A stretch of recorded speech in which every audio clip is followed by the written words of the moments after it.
so I have this article pulled up from USA Today, and it says, in his most forceful language yet, three-time NBA scoring championship, James Harden has made it crystal clear he doesn't want to return to the Philadelphia 76ers next season. Speaking at an Adidas press conference in China over the weekend, Harden blasted the Sixers president of basketball operations, Daryl Morey, who reportedly has shut down trade talks involving the 10-time all-Star in hopes of having him return to the team.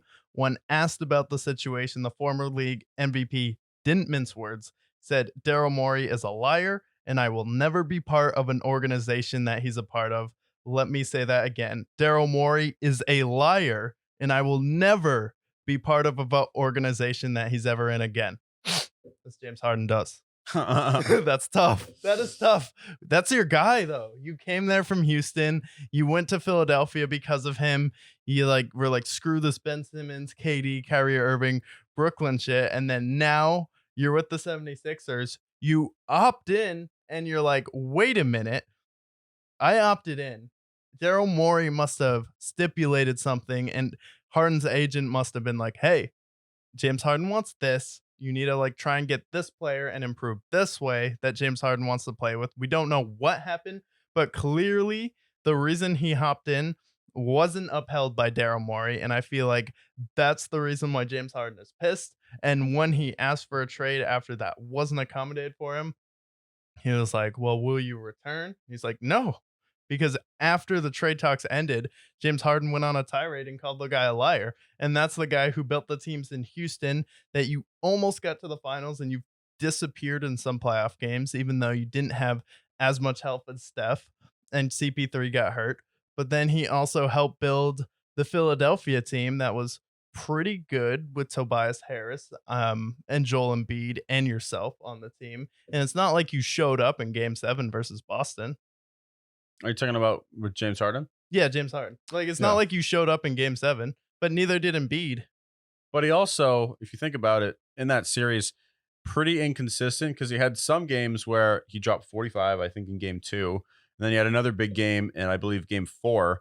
So there were some games where they were in it and they won because of James Harden. But also, it's kind of what you expect from James Harden at this point in his career as far as playoff performances. Definitely something that he has to shake wherever he goes. But if this is about Daryl Morey not living up to his obligation, shame on Daryl Morey, because this is a guy, like we mentioned, he brought James Harden in. He had his success with him in Houston. And for him to, and it's being said that it's something to do with him taking a pay cut so that he would get paid what would be this summer, a max contract. Yeah. So he opted in, took a pay cut, expecting to get paid for what would be next summer. And if Daryl Morey said, yes, we'll pay you, and then he doesn't in that capacity, shame on Daryl Morey for not filling up to his obligations. And I think the NBA should take a look at that. Yeah, I think definitely the NBA can take a look at that. I don't know what they can do, especially if you're just lying to James Harden. But James Harden's been someone who has succeeded more than most people in the NBA. He went to the finals with Kevin Durant, and then he kind of was the de facto always number 2 best team outside the Warriors, where it felt like the Rockets were pretty consistently kicking everyone else's ass except for the Warriors. And he's someone who's an MVP. He's someone who had some of the most historic scoring runs in NBA history. And he's someone who I feel like legacy wise has proven more than Joel Embiid. And when they won in those games, Joel Embiid played well, but in game 1, Joel Embiid wasn't there. And then the other 2 games was because of James Harden's performances. He was the one who hit the 3 versus Boston in overtime, where Joel Embiid was getting shut down by ancient fossilized Al Horford in those games. And Harden was still balling. So it's like Harden is definitely still a valuable player. And his agent said he expects Harden to come into the season in shape, the best shape he's come in a while, and also pissed off. And someone else who's pissed off is Paul George. Said he's going to be back on his bully shit. So why don't we swap the 2? Why don't we swap Paul George and James Harden? James Harden doesn't want to come back. And then Paul George and Kawhi kind of do the same thing. Why don't we move Tobias Harris and James Harden in a trade that includes Paul George and some other pieces? And I feel like that's what makes the most sense if you kind of have two disgruntled stars, but you're not sending him to Portland. That's not gonna, he won't That's go there. no, that'd be disgraceful. I want to see him in LA, especially paired with Kawhi Leonard. Um, and I kind of want to see Paul George on the move as well because that Clippers situation has just been weird from the start. Not only that, but like the process. What an awful, awful system that has been. So far, it's fielded you multiple second round exits. You got Ben Simmons, who has been a flop. You had the Markel Fultz pick that could have been Jason Tatum. And then all these other trades, picking Tobias Harris over Jimmy Butler. It's been a complete disaster. Yeah, no. Danny Ainge literally gave you the first overall pick, hoping you do the right thing because he knows you're stupid. Yeah. Like Danny Ainge was like, "Well, I know you guys are dumb, and we're gonna get Jason Tatum at the third pick, so let me get something out of that." And then even Ben Simmons, Jalen Brown, God bless his soul, just got paid the most money of any NBA player in the history of the world. I It's pretty good at mean, basketball. All pro. pretty good at basketball. All NBA. Second team All NBA.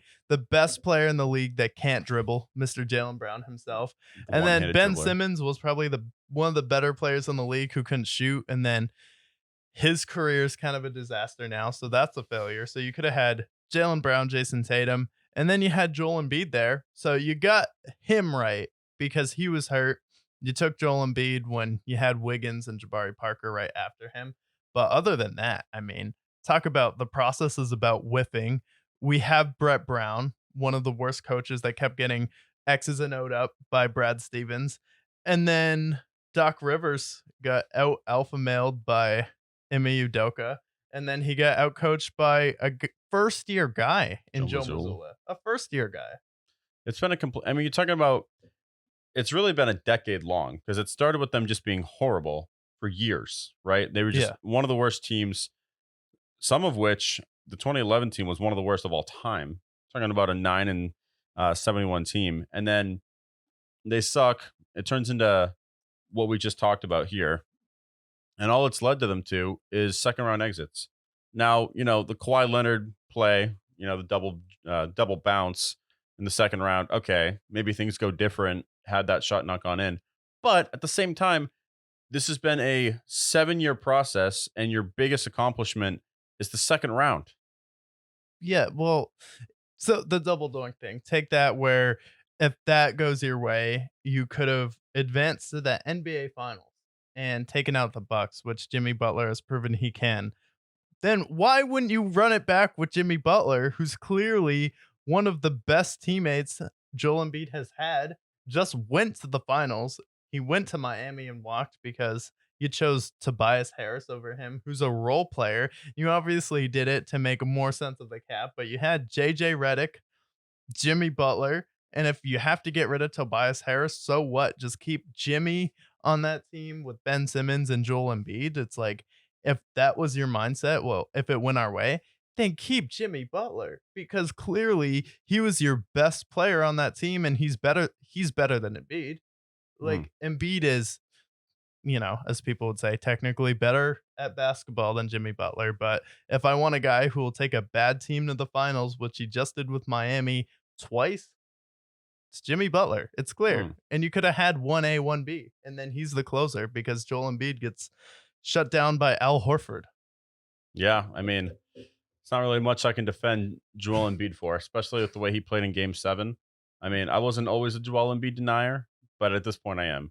Plus, with Jimmy Butler, like, a lot of people are not giving him his flowers because of how he lost in the finals, but at the same time, this team, his number two was Kyle Lowry, who's been playing since 2004. You have Caleb Martin, who is undrafted. Yeah. Gabe Vincent, same idea. You dragged these guys to the finals when you were the 8th seed, one of the greatest accomplishments. And meanwhile, the Sixers got embarrassed by the Celtics. Yeah, and with that, we had mentioned James Harden asking for a trade, but before we had talked about a press conference where earlier in the NFL offseason in the summer, where Joel Embiid was like, I love doing the Sprite commercials. Obviously, it's very profitable, but at the end of the day, I do just want to win an NBA championship. So whether that's here in Philadelphia or somewhere else. Insert all of Philadelphia rioting after he said that. Yeah. It's like, well, if James Harden's gone and James Harden's like, no, I'm not coming back, and now you're not going to get value for him, is Joel Embiid like, wait a minute, what am I doing here now? Mm. Especially if James Harden feels that violated by Daryl Morey, who he's known a long time. He's known him for a decade now, Yeah. and they were friends. I mean, the reason why he went to Philadelphia partially was for Daryl Morey. So I want to know more details on what occurred there, but I guess we'll know as the details come out. But